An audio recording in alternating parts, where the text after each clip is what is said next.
कल 14 अगस्त है, तैयारी होगी बेटा? 15 की भी होगी पापा।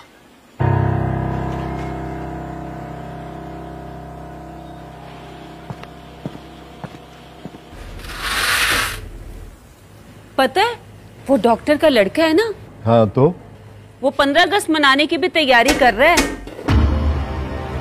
15 अगस्त की तैयारी कर रहा है? हाँ, गुड्डी ने खुद सुना है।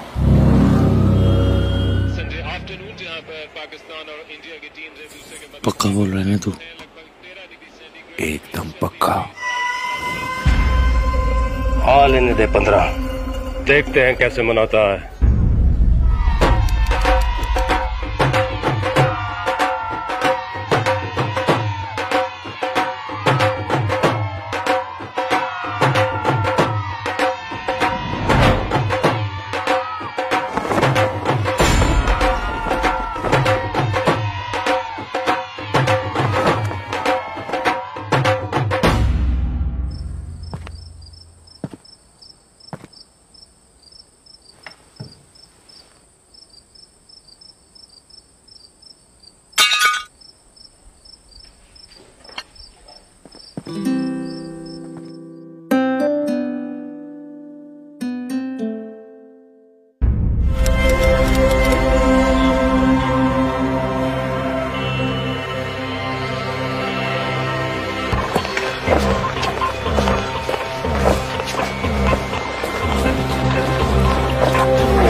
आज किसकी आजादी मना रहा है?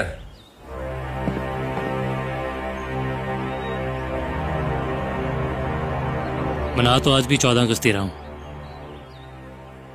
कल सर उठा के मनाई थी, आज सर झुका के मनाऊंगा।